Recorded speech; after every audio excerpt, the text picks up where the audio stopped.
1990년도를 여러분들이 아마 큰 사건이 있었는데 기억하실 겁니다. 서울 강남구 서초동에 화려한 백화점 하나가 있었습니다. 세워졌어요. 지금껏 지은 백화점과는 다른 차원의 화려한 디자인으로 건축된 것입니다. 분홍색 콘크리트의 유리로 조화를 이룬 거대한 건물이었습니다. 하루에 4만 명의 고객이 찾아오는 당시 단일 매장으로 전국 2위의 규모였다고 합니다. 오죽했으면 거기에서 가수 서태지와 아이들이 데뷔 공연을 했겠습니까? 그런데 불과 5년 뒤인 1995년 6월 29일 건물 전체가 붕괴되면서 502명이 사망하고 937명이 부상 입고 6명이 실종이 되는 대한민국 역사상 가장 비참한 참사가 일어나고 말았습니다. 이 백화점이 뭐죠? 이름이요? 아시죠?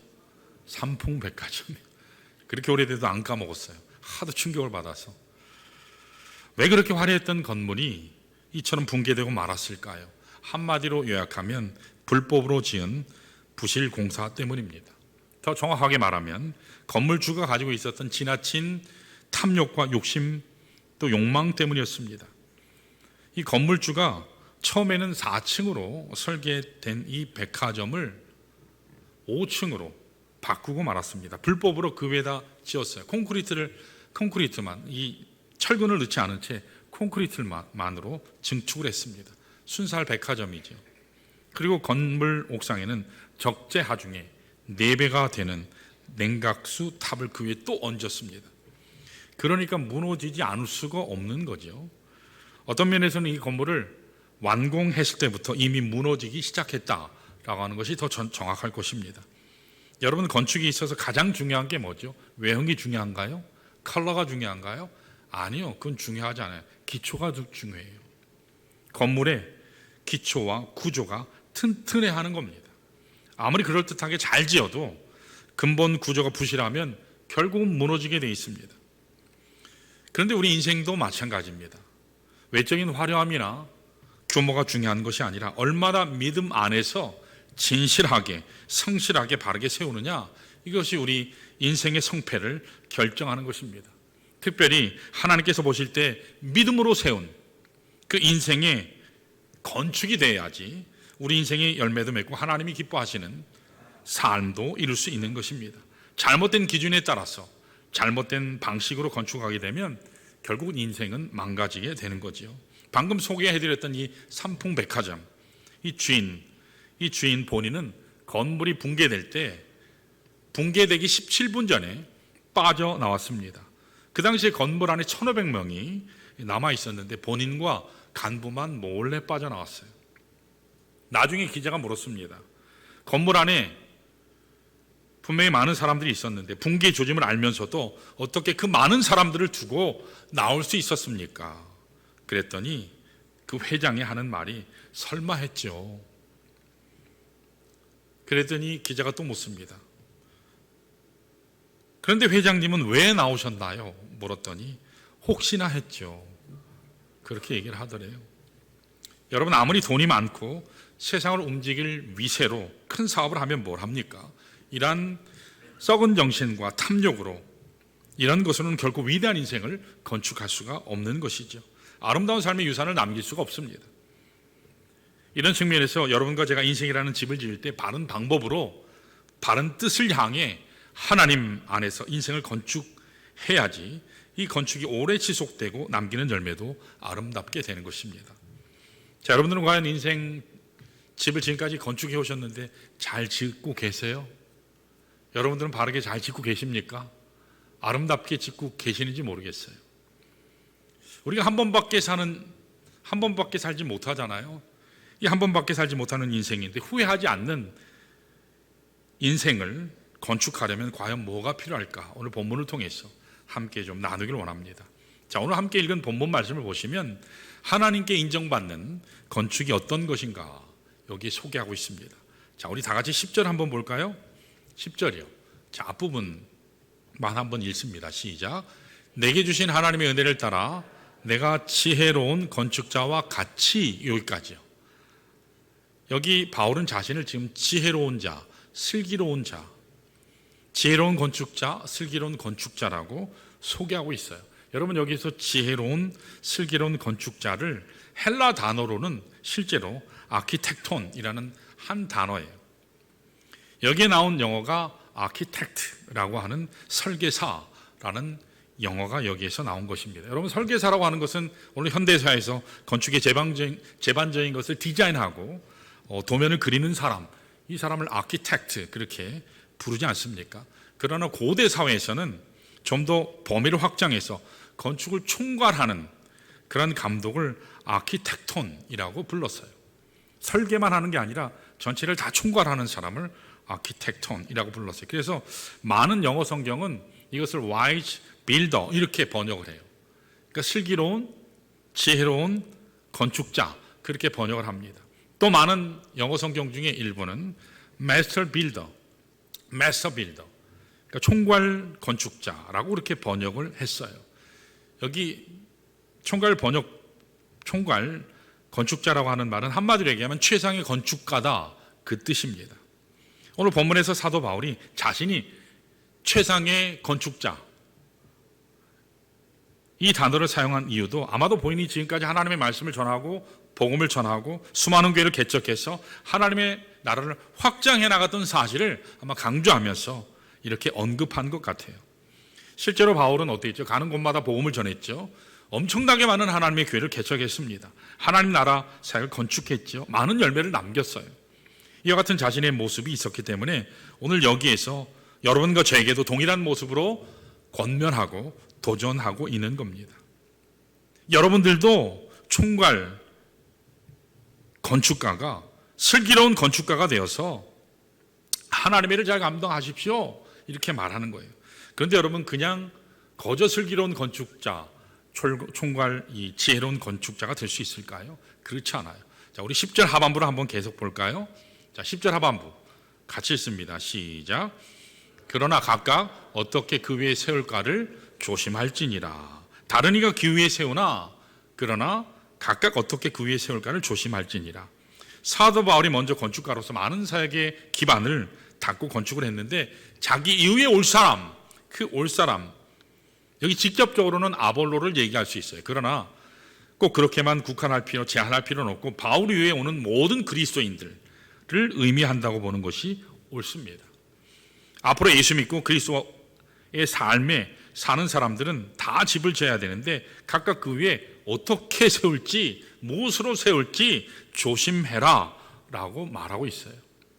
모든 사람들은 어떻게 집을 지을까 신중하게 생각하라 그렇게 말하고 있습니다.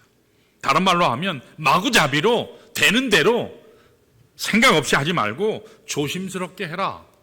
그래서 영어 성경은 더 신중을 기해라 그렇게 번역을 했어요. 여러분 개인의 삶이든 우리가 하나님 앞에 이루는 사역이든 즉흥적으로 아무렇게나 시작하면 어떻게 될까요?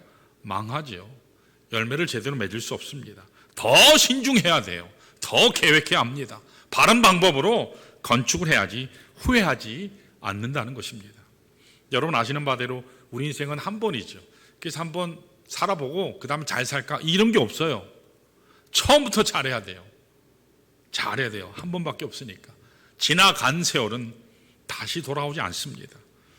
그러므로 여러분과 제가 실패자로 살기를 원치 않고 또 하나님께서 기뻐하시는 바른 건축의 인생을 살기를 원한다면 하나님의 지시를 따라서 바른 건축하는 것을 배워야 돼요. 자, 어떻게 하면 한 번밖에 살 수 없는 우리 인생인데 바른 모습으로 하나님이 기뻐하시는 건축, 인생 건축을 이루어갈 수 있을까?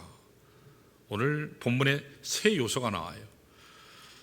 자, 하나님 앞에 바르고 견고한 인생을 건축하려면 첫 번째로 필요한 것이 있어요. 따라할까요? 바른 기초가 필요하다. 여러분 건축을 견고하게 세우려면 기초가 튼튼해야 돼요. 기초가 튼튼해야 돼요. 그렇지 않으면 아무리 잘 지으려고 해도 건물은 오래 가지 않습니다. 우리 인생도 마찬가지죠. 우리 인생을 바르게 세울 인생의 기초는 과연 뭘까? 자, 우리 다 같이 11절 한번 볼까요? 본문 11절 같이 읽습니다. 시작.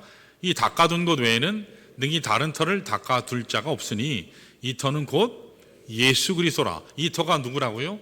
예수 그리스도다. 그렇게 얘기해요. 여기 터라고 번역한 이 단어는 파운데이션을 얘기해요. 그러니까 기초, 기반이라는 뜻이죠. 여러분 건축할 때 기초를 닦고 기반을 잘 닦지 않으면 교회는 그 건물은 오래가지 못하죠. 이것을 든든하게 세울수록 건물은 크게 올릴 수 있죠. 든든하게 세워질 수 있는 겁니다. 우리 인생 가운데서도 터가 필요해요. 기초가 필요한데 우리 인생을 세워야 될 기초, 이 파운데이션은 예수 그리스도 한 분밖에 없다라고 하나님의 말씀이 증거합니다. 여러분 성경 말씀에서 우리 삶의 출발은 누구냐? 하나님의 말씀은 예수 그리스도다. 그렇게 증거하고 있어요. 예수님만이 참된 생명입니다. 예수님만이 우리에게 구원을 주실 수 있는 분이에요. 예수에는 길이 없습니다. 혹은 근자에 인기가 좋은 법륜 스님이라는 분이 있거든요. 뭐 종교다원주의자들과 같이 똑같은 이야기를 하더라고요. 종교다원주의자들이 하는 말이 뭐죠? 모든 종교는 다 들어가는 문이 다를 뿐 결국 구원은 하나다. 그렇게 얘기해요. 그러니까 여러 길이 있는데 아무 길이나 들어가면 돼. 그러면 진리에 이룰 수 있어. 그렇게 얘기하죠. 이 법륜 스님이 이렇게 얘기하더라고요. 부처나 예수나 다 마음이 넓으신 분들이니까 누굴 믿어도 상관없다. 그렇게 이야기해요. 여러분 유명한 사람이 뭐라 하든 어떤 이가 뭐라 하든 성경은 분명히 말씀하세요. 하나님의 말씀, 계시된 66권의 말씀은 분명히 말씀하세요. 예수 외에는 길이 없다. 예수 외에는 생명이 없다. 예수 외에는 삶의 기초가 없다. 하나님이 말씀하세요. 여기는 장 목사가 얘기하는 게 아니에요. 하나님의 말씀이 우리에게 증거하는 겁니다. 자, 어떻게 증거하나? 사도행전 4장 12절을 확인해 볼까요? 같이 읽습니다. 시작. 다른 이로서는 구원을 받을 수 없나니 천하 사람 중에 구원을 받을 만한 다른 이름을 우리에게 주신 일이 없음이라 하였더라 라고 말씀했어요. 예수님 외에는 구원받을 수 있는 그와 같은 기초를 주신 일이 없다 라고 말씀하세요. 그러므로 우리 개인의 삶에서도 예수님이 기초입니다. 사역의 기초도 예수님이에요. 교회 기초도 예수님입니다. 에베소서 2장 20절에 계속 증거해요. 우리 한번 읽어볼까요? 시작. 너희는 사도들과 선지자들의 터 위에 세우심을 입은 자라. 그리스도 예수께서 친히 모퉁이 돌이 되셨느니라 했습니다. 여기에 너희는 교회를 얘기해요. 에베소 교회 성도들 얘기하죠.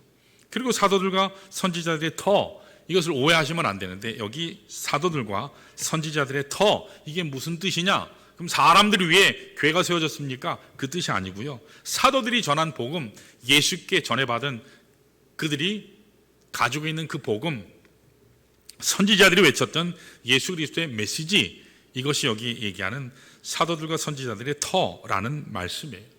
여러분 구약 성경에서 선지자들이 엄청나게 많이 이야기하잖아요. 기록했죠. 그들의 메시지의 주제가 뭐죠? 오실 메시아예요. 신약 성경에서 사도들이 이야기한 메시지의 주제는 뭐죠? 죽으시고 부활하신 메시아 예수 그리스도를 이야기하고 있어요. 그것이 메시지의 주제였습니다. 자, 이런 면에서 사도들과 선지자들의 터라고 하는 말은 이 땅에 오신 예수 그리스도 자체를 얘기해요. 이 예수님이 실제로 그 터전의 모퉁이 돌이 되신다, 머릿돌이 되신다, 그렇게 말씀해요. 그러니까 개인의 삶이든지 교회이든지 정말 견고하게 바로 선 교회, 바로 선 인생이 되려면 예수 그리스도라는 반석 위에 세워져야 돼요.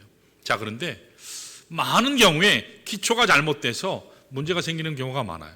여러분 교회는 프로그램 위에 세운다, 그렇게 생각하는 분들이 있는데 여러분 교회는 프로그램에 기초하지 않아요. 저희 교회 뭐 제자훈련도 있고 어하나사역도 있고 여러 가지 물론 프로그램이 있어요. 그러나 프로그램은 수단이지 기초가 아니에요. 또 어떤 분들은 이 교회 재정 위에 교회를 세운다라고 하는 그런 경우도 있어요. 그렇게 생각하는 분들도 있어요. 교회는 돈으로 짓는 거지 아니에요. 교회는 하나님의 뜻으로 짓는 거예요. 예수 그리스도가 기초가 돼서 복음에 지어지는 것이 교회입니다. 재정이 얼마 있느냐에 따라서 사역이 결정되고 사역의 방향이 결정되면 이거는 대단히 위험한 거예요.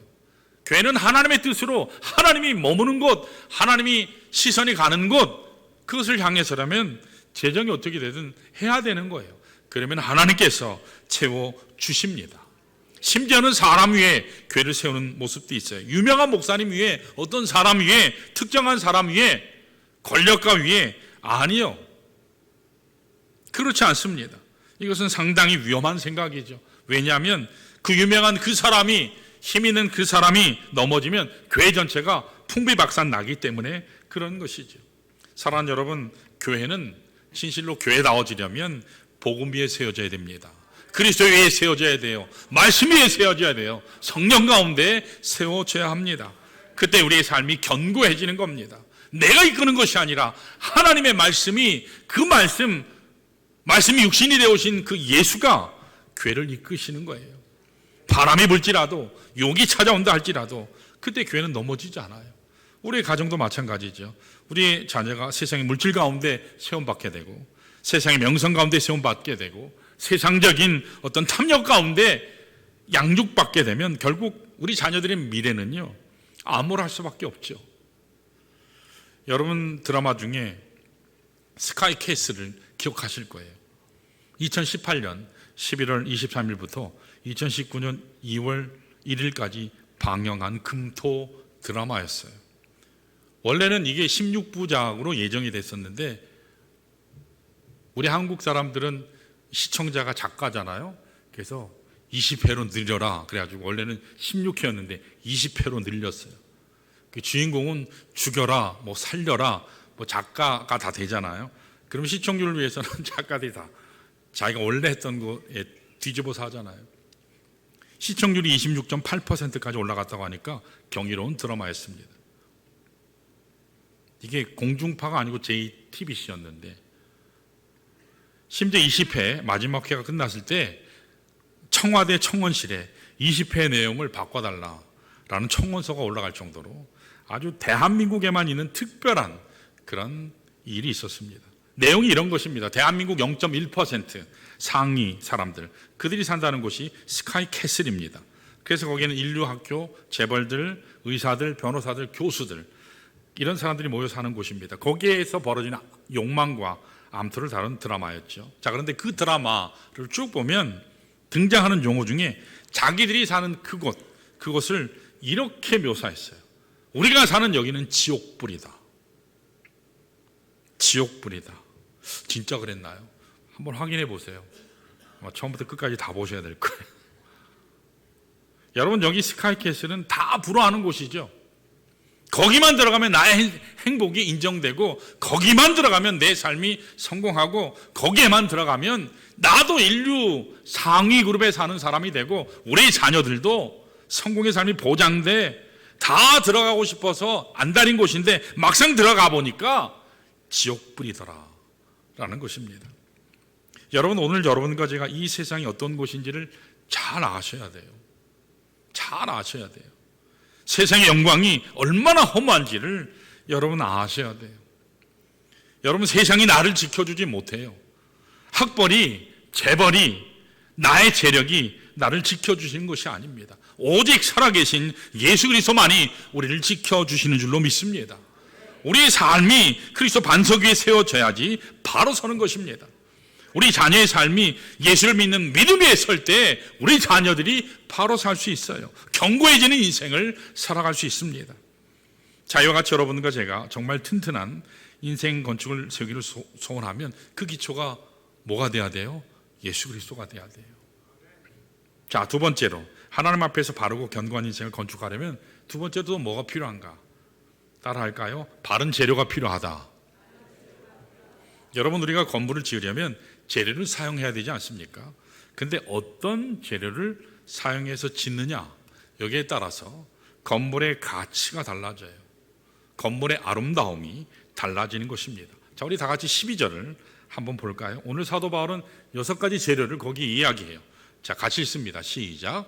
만일 누구든지 금이나 은이나 보석이나 나무나 풀이나 짚으로 이 터에 세우면, 그랬습니다. 여기 6가지 재료가 나오는데 크게는 2가지로 나눌 수 있어요. 하나는 불에 타는 영구적인 재료, 또 다른 하나는 불에 타면 완전히 다 없어지는 일시적인 재료입니다. 금, 은, 보석 같은 것은 타지 않죠. 남는 거죠. 영구적인 재료지요.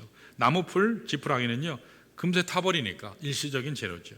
자, 그렇다면 이것이 실제로 상징하는 바가 뭘까? 마틴 루터나 존 캘빈 같은 종교개혁자들은 여기에 나온 재료들을 기독교 교리 또는 가르침이다, 그렇게 해석을 했어요. 그래서 앞에 있는 이 금, 은, 보석은 하나님의 지혜고 나무, 풀, 지푸라기는 세상의 지혜다, 그렇게 비유했습니다. 그래서 하나님의 지혜는 영구적인 재료로 지어지지만 세상 지혜는 일시적인 집으로 지어진 것이다, 이렇게 해석을 했어요. 자, 그 반면에 성 어거스틴 같은 분은 여기에 나오는 두 가지가 크리스천 삶의 열매를 얘기한다, 또는 크리스천 삶의 가치를 말하는 것이다, 그렇게 해석했어요. 그러니까 가치가 있는데 영원한 가치가 있고 일시적인 가치가 있다, 가치로 얘기했어요. 여러분, 우리가 인생을 살면서 우리가 소유해야 될, 누려야 될 영원한 가치들이 있지 않습니까? 그러나 그 반면에 잠깐 있다가 없어지는 일시적인 가치들이 있어요. 자, 예를 들면 사랑, 영원한 가치예요. 진리, 영원한 가치입니다. 진실, 거룩함, 용납, 용서, 이건 다 하나님이 인정하시는 거룩한 가치들이에요. 영원히 남는 것들입니다. 자, 그 반면에 쾌락, 허영, 욕망, 투쟁, 거짓, 이런 것들은 우리 인생을 그럴듯하게 꾸밀 수 있을지는 모르지만 잠깐 불타고 없어질 일시적인 가치들이죠. 자, 오늘 본문에 말하는 이 두 가지 재료가 영원한 가치를 가진 재료가 있고 일시적인 재료가 있는데, 물론 그 영원한 가치 중에는 하나님의 말씀도 포함이 돼요. 오늘 여러분들은 인생의 집을 짓는데 뭐로 짓고 계세요? 무엇으로 짓고 계세요? 어떤 재료를 가지고 짓느냐에 따라서 여러분의 집의 아름다움과 모양이 결정이 됩니다. 잘못된 재료로 짓게 되면 추하고 볼품없는 집이 될 거예요. 그리고 없어질 거예요. 그러나 영구적인 재료로 짓게 되면 아름다운 집, 영원히 남는 집을 여러분들은 건축할 수 있게 돼요.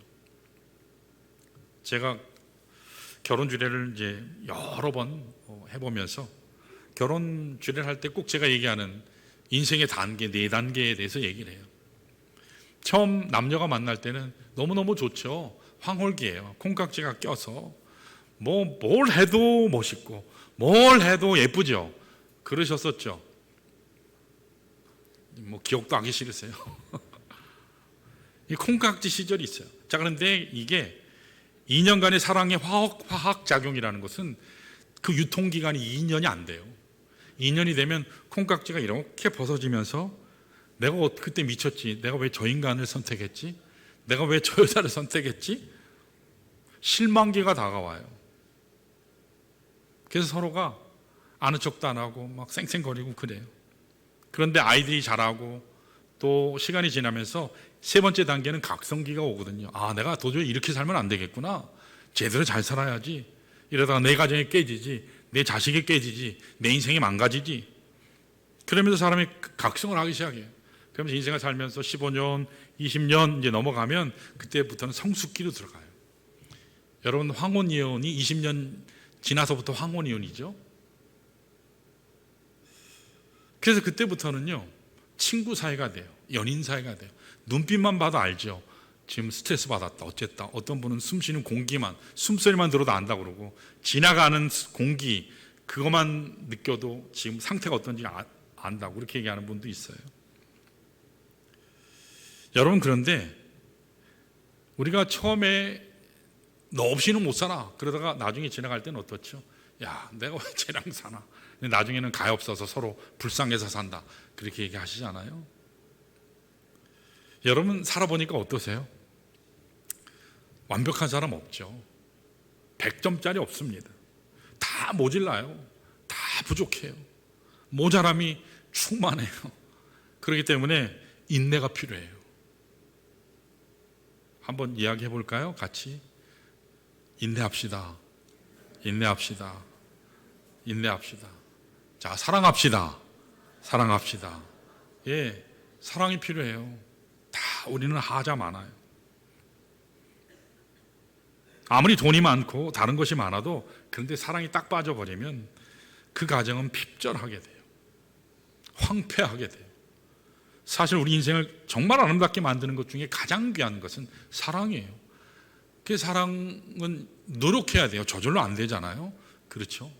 사랑은 노력해야 돼요. 자, 우리 베드로전서 4장 8절 한번 볼까요? 놀라운 말씀이 나와요. 자, 읽습니다. 시작. 무엇보다도 뜨겁게 서로 사랑할지니 사랑은 허다한 죄를 덮느니라. 잘 아세요. 여기 죄라고 하는 것은 원래 여러분 헬라어로 많이들 아시더라고요. 하마르티아라는 뜻이에요. 이 뜻은 관역을 맞추지 못한다 그 말인데, 더 쉽게 얘기하면 원래 위치에 도달하지 못한다 그 말이에요. 그러니까 기대에 미치지 못한다. 그게 하마르티아, 이 죄라는 뜻이에요. 그러니까 하나님의 영광이 이르지 못하더니, 하나님의 기대에 이르지 못하더니 그런 말이죠. 여러분, 우리 기대에 딱 맞는 사람 있으세요? 딱 맞는 사람 있으세요? 딱 맞는 남편 만나셨어요? 딱 맞는 아내 여러분 만나셨어요? 나의 기대에 딱 맞는 아내나 남편 있을까요? 없어요. 혹은 부모된 여러분과 저는, 우리들은 자녀의 기대에 딱 맞을까요? 아마 아닐걸요? 애들한테 물어보시면 아닐걸요? 우리는 다 모자라요. 다 부족해요. 그런데 이와 같은 허다한 모자람을 덮을 수 있는 능력이 뭐냐? 그게 사랑이라는 겁니다. 사랑이요. 사랑은 허다한 허물을 덮어요. 사랑은 모자람을 덮을 수 있습니다. 이런 면에서 여러분들이 건강한 인생을 건축해내고 건강한 가정을 건축하기를 소원하신다면 이 사랑의 재료를 늘 사용하셔야 돼요. 그 사랑의 고백을 많이 하셔야 돼요. 사랑의 고백을 여러분 매일 하시기를 축원합니다. 물어봐야 될 것 같아요. 나중에 진짜 했는지. 얼마 전 유튜브를 보는데 어떤 분이 아버지에 대해서 강연하는 내용을 들은 적이 있습니다. 이름 되면 다 아는 스타 강사예요. 이분은 어릴 적부터 아버지에게 상처를 엄청나게 많이 받았어요. 그래서 아버지하고 거의 단절하고 사는 그런 아버지였어요. 아버지가 내성적인 분이고 거의 뭐 노름에 빠져 있어서 뭐 돈 벌면 다 노름하느라고 다 탕진하고, 집에는 뭐 돈 한 푼 안 갖다 주니까 엄마하고 항상 싸울 수밖에 없죠. 가정은 내팽개치는 이 무책임한 그 아버지를 보면서 아버지에 대한 분노를 가진 것입니다. 그래서 나중에 이분이 장성하고 돈을 벌게 됐을 때 그 아버지는 미워서 용돈을 안 드렸대요. 엄마만 드렸대요. 어쩌다 방문을 해도 대화도 하지 않았대요. 대면하다 왔습니다. 자, 이렇게 살던 이 스타 강사가 어느 날 생각이 바뀌었어요. 아, 자기도 나이가 드니까 아버지에게도 용돈을 드리자. 그래서 아버지에게 용돈을 드리기 시작했어요. 엄마에게는 말씀을 안 하고 드렸답니다. 그렇게 몇 번 했더니 아버지의 눈빛이 달라진 것입니다. 그러다 한 번은 고향을 갔다 돌아오는데 항상 공항에 배웅을 할 때 어머니가 나오셨는데, 그날따라 유독 어머니는 못 나오셨는데 아버지가 나오신 거예요. 오는 동안 굉장히 어색했어요. 평소에 말을 해본 적이 없는데 배웅한다가 아버지가 아들과 함께 오니까요. 자, 그럼에도 불구하고 게이트 입구까지 오신 아버지를 보면서 용돈을 드렸대요. 그리고 서로 돌아서 이렇게 갈 길을 가는데 왠지 그날따라 마음이 굉장히 좋지 않았습니다. 그래서 잠깐 돌아봤는데 아버지께서 가시지 않고 그 자리에 그대로 서 계신 겁니다. 뭐라고 계셨을까요? 돈을 세고 계셨답니다. 아니나 다를까 빳빳한 아들이 준 돈을 얼마 줬나 하고 세고 계셨대요. 자, 그런데 돈을 다 세신 후에 근데 아버지가 이렇게 걸어가시는데 그 아버지의 뒷모습을 처음 본 거예요. 왼쪽 어깨가 축 처져 있고 한쪽 다리가 제대로 펴지지 않아서 절뚝거리면서 기우뚱하면서 이렇게 아버지가 가시는데, 지금까지 한 번도 보지 못했던 아버지의 뒷모습을 그때 처음 본 겁니다. 그 순간 마음이 울컥했어요. 눈물이 나오려고 했다 하면서 그 강사가 던진 말이 이렇게 얘기를 하더라고요. 누군가의 뒷모습이 보이기 시작하면 사랑이 시작된 것이다. 제 마음에 참 많이 와닿았어요. 여러분, 우리들은 당당했던 그 앞모습이 아니라 담대하게 살아갔던 자신만만한 모습이 아니라 연약해서 뒤뚱거리면서 외로워하는 그 뒷모습, 이것이 우리 눈에 보이기 시작하는 순간 사랑이 시작된다라는 겁니다. 여러분, 이 세상에 완벽한 사람 없죠. 아무리 강한 사람이라도 혼자 걸어가는 사람은 없습니다. 다 뒷면을 보면 연약한 부분이 있고 모자람이 있고 허물이 있고 외로움이 있어요. 여러분, 오늘 아버지의 뒷모습을 한번 보시기 바라요. 아버지들의 뒷모습을 한번 보세요. 어머니의 뒷모습을 한번 보시기 바랍니다. 우리가 그동안 알지 못했던 아픔, 고통, 외로움, 그것이 보일 거예요. 그동안 보지 못했던 남편의 뒷모습, 외로움이 있고 연약함이 있고. 요새 한국 남자들이 갈 데가 없대잖아요. 돈이 있으면 호캉스에서 호텔 가서 뭐 이렇게 여름 휴가도 보내는데 갈 데가 없으니까 화캉스라고 화장실에 들어가가지고 거기에 깔고 앉아가지고 뭐 거기서 뭐 한다며요. 가장 행복한 시간, 나만의 공간. 또 우리가 그동안 보지 못했던 아내의 뒷모습도 여러분 한번 보실 필요가 있어요. 내가 미처 보지 못했던, 놓쳤던, 누군가가 가서 도와줘야 될 연약하고 흔들리는 모습이 분명히 있을 겁니다. 그 연약함을 바라보고 그 연약함을 채워줄 수 있는 사람이 되는 것, 바로 이것이 사랑이라는 겁니다. 여러분, 그동안 보지 못했던 자녀의 뒷모습도 한번 보시는 게 필요해요. 우리는 자식에 대해서 그러잖아요. 내가 내 자식 다 알아. 나는 내 자식에 대해서 모르는 거 없어. 근데 과연 그렇던가요? 막상 문제가 탁 터지고 나면 아하, 내가 엄마로서, 아빠로서 자식에 대해서 잘 몰랐구나. 도와줘야 될 순간에 내가 함께 있어주지 못했구나. 울어줘야 될 그 시간에 내가 함께 있지 못했구나. 발견할 때가 있어요. 그때 여러분 죄책감이 막 물밀듯이 오거든요. 그럴 때 주저앉지 마시고 여러분 주님 앞에 나오시기 바랍니다. 자녀들과 함께 주님 앞에 서시기를 바랍니다. 그냥 함께 있어주는 것만 해도 우리 자녀들은 힘을 얻더라고요. 다시 서로 사랑하시기 바랍니다. 집에 가셔서 사랑의 고백하세요. 사랑한다 꼭 안아 주시는 게 필요해요. 저는 저희 아이들하고 전화할 때 여기 있는 얘기가 남 얘기가 아니라 제 얘기예요. 함께 있어줘야 되는데 있어주지 못해서 난 아빠로 잘하는 줄 알았는데, 다 아는 줄 알았는데 그게 아니더라고요. 전화할 때 그래서 꼭 사랑한다 표현을 해요. 근데 희한하게 먼저 사랑한다라는 말은 안 해요, 애들이. 근데 사랑한다 하면 꼭 사랑해요 얘기를 해줘서 참 그게 고마워요. 이와 같이 우리가 인생을 건강하게 건축하려면 1차적으로는 예수 그리스도가 기초가 돼야 돼요. 두 번째는 그분이 우리에게 보여주신 사랑과 진리가 필요해요. 자, 마지막 세 번째 따라할까요? 바른 검사가 필요하다. 여러분, 건축에 바른 검사가 필요해요. 준공검사가 끝나야 입주할 수 있잖아요.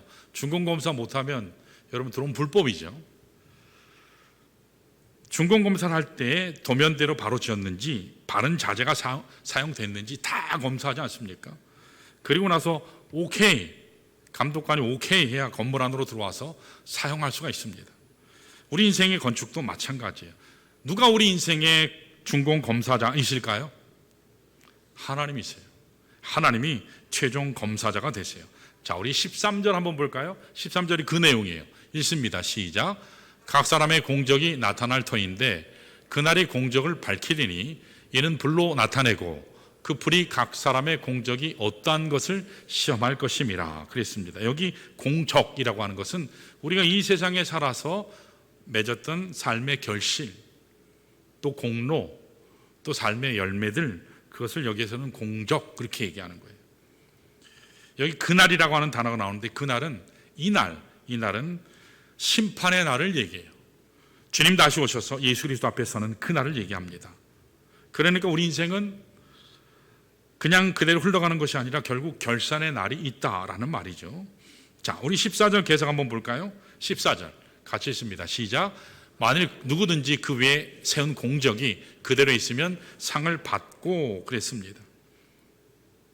다시 말해서 우리 행적이 불에 타지 않으면 뭐가 있다고요? 상, 하나님이 주시는 상급이 있다, 그 말씀이에요. 자, 계속해서 15절을 볼까요? 15절 시작. 누구든지 그 공적이 불타면 해를 받으리니 그러나 자신은 구원을 받되 불 가운데서 받은 것 같으리라. 여기 있는 말씀이 성경에서 굉장히 해석이 난해한 부분이에요. 공족이 타면 해를 받는다. 여기 해를 받는다 뜻은 형벌받고 지옥 간다 그런 뜻이 아니에요. 이것은 상이 없다. 그래서 부끄러움을 당한다. 창피를 당한다. 어느 정도냐? 얼굴에 진땀이 흐를 만큼, 지옥불에서 건진 받은 것만큼 엄청난 부끄러움과 창피함, 그것을 받는다. 왜? 받을 상이 없어서. 부끄러운 구원이라고 우리는 보통 얘기해요. 구원 받긴 받았는데 부끄러운 구원이에요. 주님 앞에 한 게 아무것도 없는 거예요. 그냥 은혜만 받고 온 거예요. 주님의 은혜로 겨우 구원받은 그런 사람을 표현하죠. 자, 이 대목에서 제가 한 가지 높아심에서 짚고 넘어갈 것이 있어요. 심판에 대한 개념이에요. 성경에서 말씀하신 심판에 대해서 제가 설교하면서 한 번도 말씀드린 적이 없어요. 제가 이번 주 수요일이 되면 딱 만 8년 되는 날이에요. 8년 동안 제가 한 번도 심판에 대해서 말씀드린 적이 없어요. 여러분, 성경에서 일반적으로 심판이라 하면 최후의 심판을 말하는 거거든요. 혹은 요한계시록 20장 11절에 나오는 백보자 심판, 이것은 모든 자들이 다 하나님의 심판대 앞에 서는데 심판받고 잘못된 사람은 불못에 던져져서 영원한 지옥에 들어가게 되는 심판, 이것을 백보자 심판, 마지막 최후의 심판을 얘기하거든요. 그래서 일반적으로 심판받는다 할 때는 불신자들이 받는 것을 말해요. 우리 그리스도인들은 여기에 해당되지 않아요. 그리스도인들은 심판받지 않아요. 지옥불에 가는 일은 없어요. 자, 그 약속이 어디에 있냐? 요한복음 5장 24절에 있어요. 우리 한번 읽어볼까요? 자, 읽습니다. 시작. 내가 진실로 너에게 이르노니 내 말을 듣고 또 나 보내신 이를 믿는 자는 영생을 얻었고 심판에 이르지 아니하나니 사망에서 생명으로 옮겼느니라. 주님이 약속하셨어요. 주님이 말씀하셨어요. 그래서 우리는 궁극적으로 지옥에 가는 유황불못으로 가는 심판에는 이르지 않아요. 자, 그런데 성경에서 이야기하는 심판이 하나 더 있어요. 그게 오늘 본문에 나오는 심판이에요. 이것은 우리 따라해 볼까요? 그리스도의 심판. 그리스도의 심판이 최후의 심판, 백보자 심판이 아니라 그리스도인들이 받는 심판은 그리스도께서 심판하시는 심판대에 서는 그리스도의 심판을 받아요. 이것은 그리스도인이라 할지라도 우리가 지금까지 살아왔던 모든 인생의 결산서를 주님 앞에 각각 들고 주님 앞에 서는 나를 얘기해요. 자, 고린도후서 5장 10절에 이렇게 표현 자세하게 기록되어 있습니다. 자, 읽습니다. 시작. 이는 우리가 다 반드시 그리스도의 심판대 앞에 나타나게 되어 각각 선악간에 그 몸으로 행한 것을 따라 받으려 함이라. 여기 중요한 말씀이 있어요. 심판대 앞에 그리스도인들이 주님 앞에 서는데 그때 각각 행한 대로, 여러분 부부별로 심판받는 거 아니에요. 가정별로, 교회별로 받는 게 아니에요. 민족별로 받는 게 아니라 각각 한 사람 한 사람 자기가 살았던 삶의 내용, 그 결산서를 들고 주님 앞에 나아가 심판받는 거예요. 여러분들이 그리스도인 된 이후에 주님 앞에 헌신한 삶 있잖아요. 주님 위에 눈물 흘렸던 삶, 희생했던 삶, 섬겼던 삶, 나름대로 열심히 살았던 삶의 열매들이 있죠. 거기에 대해서 하나님이 그리스도께서 심판하셔서 상 주신다, 상급 주신다. 목사는 목사대로, 장로는 장로대로, 또 우리 안수집사님들은 안수집사님대로, 권사님들은 권사대로, 집사님들은 집사님대로 각각 상을 주신다는 거예요. 자, 그런데 만일 아무것도 한 것이 없다, 만일 구원만 받고 아무것이 한 것이 없다, 예수 믿은 이후로 늘 놀기만 하고 자기 하고 싶은 대로만 하고, 그러면 그는 심판대 앞에 서는데 받을 것이 아무것도 없다. 여러분, 이건 상식적으로도 맞지 않습니까? 한 게 없으니까 받을 게 없죠. 받을 게 없죠. 흔히 예수 믿는 이들 중에 그렇게 사는 분들이 꽤 많아요. 내가 예수 믿으면 구원 받았는데 천국 가면 됐지, 이 땅에 사는 동안 아무렇게나 살면 어때? 그냥 예배만 잘 나가면 되지. 그런 분들이 계세요. 여러분, 물론 하나님께서 우리에게 자유의지를 주셨기 때문에 존중하세요. 하나님은요, 여러분들의 결정을 존중하세요. 여러분들이 결정하시기에 달렸죠. 예수 믿은 이후에 여러분들이 마음대로 사실 수 있는 자유도 있고 하나님 뜻대로 열심히 봉사하면서 섬기며 살 수 있는 자유도 있어요. 이렇게 사시든 저렇게 사시든 그건 여러분들의 몫이에요. 여러분들에게 달린 것이 사실이에요. 자, 그러나 우리 모두가 기억해야 될 굉장히 중요한 게 있어요. 여러분이 예수 믿은 이후에 아무렇게나 인생을 낭비했다면 주 예수 오시는 그 날이 굉장한 두려움의 날이 될 거예요. 왜냐하면 그 앞에 섰을 때 받을 상이 없고요, 굉장한 부끄러움 가운데 저 불지옥에 들어가는 것만큼이나 엄청난 수치, 창피 당할 것이기 때문이에요. 물론 여러분과 제가 예수 믿고 헌신하는 것이 상 받기 위한 건 아니에요. 상 받기 위해 일하거나 사역하는 것은 분명히 아니에요. 우리는 하나님의 은혜로 하는 거지 않습니까? 은혜로 하는 겁니다. 감격으로 하는 거예요. 그러나 하나님의 말씀이 분명하게 우리에게 증거하는 것은 여러분과 저를 위해서 하나님이 상을 예비하고 계신다는 거예요. 자, 계시록 22장 12절에 굉장히 중요한 말씀이 나와요. 우리 한번 읽어볼까요? 22장 12절 시작. 보라, 내가 속히 오리니 내가 줄 상이 내게 있어 각 사람에게 그가 행한 대로 갚아주리라. 자, 그가 행한 대로 각 사람에게 갚아주리라 말씀하셨어요. 여러분, 예수님께서 이 땅에 오시는 목적은요, 궁극적으로는 하나님 나라 완성이에요. 그런데 뿐만 아니라 그동안 하나님 나라를 위해 수고하고 애쓰고 희생하고 섬겼던 모든 자들에게 줄 상을 가지고 오시는 것, 그것도 포함해요. 여러분, 가끔 목회하시고 최전선에서 복음 전하시는 분들 보면 어려움이 많지 않습니까? 목회 현장에서, 복음의 현장에 어떨 때는 홀로 가야 되고 또 가족과 떨어져서 때로는 목숨 걸고 외롭게 생각하는 경우 참 많아요. 심지어는 아골골짜기 같은 소돔과 고모라 같은 곳에서 정말 어려움 겪으면서 자신이 잘 살 수 있음에도 불구하고, 편안하게 잘 살 수 있음에도, 누릴 수 있음에도 불구하고 다 뒤로하고 사역하는 사람들이 있어요. 여러분, 그렇게 수고의 땀, 희생의 눈물, 희생의 피를 흘렸는데 하나님께서 그거 모른 척 하실까요? 절대로 모른 척 하시지 않아요. 사람들이 알아주지 아니할지라도, 때때로는 오해받을지라도, 사람들은 반기지 않을지 모르지만 주님은 기억하신다는 거예요. 여러분, 주님은 기억하시고 반드시 다시 오실 때 아들아, 딸아, 내가 너에게 줄 상이 있어, 주께서 말씀하세요. 그날 반드시 우리가 흘렸던 눈물, 우리가 주님 앞에 드렸던 땀, 희생, 그것에 대한 상을 준비하시고 주님께서 오신다는 거예요.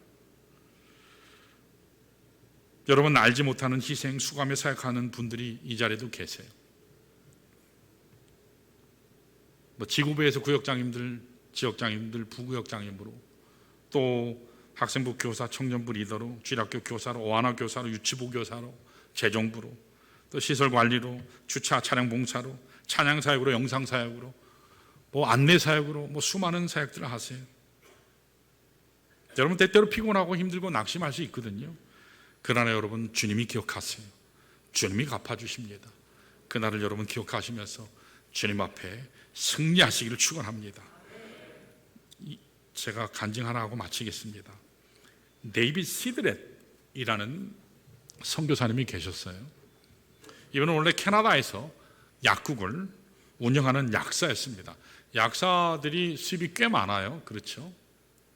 편안하게 살 수 있는 분이에요, 일평생을. 근데 이분이 예수님 만나고 복음 듣고 자신을 부르신 주님의 사명에 순종해서 아프리카에 나는 평생 하나님 거기 죽어가는 영혼들을 주님 앞에 인도하는 삶을 살겠습니다 하고 선교사로 자기의 인생을 드렸어요. 그리고 그는 그렇게 선교사로 결심하고 아프리카에 간 이후로 40년 동안 단 한 번도 안식년을 갖지 않은 채 그 자리에 가서 그 자리 끝까지 복음 전하다가 그 자리에서 주님 앞에 가셨어요. 하나님 부르시는 그날까지 그곳에서 사역하다가 주님 앞에 갔어요.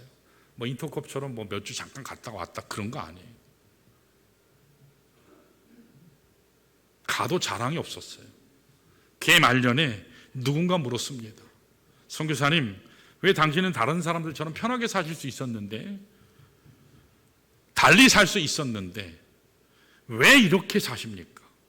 왜 지금까지 인생을 이렇게 사셨습니까? 물었을 때 그분이 이렇게 답변하셨어요. 주님 다시 오실 텐데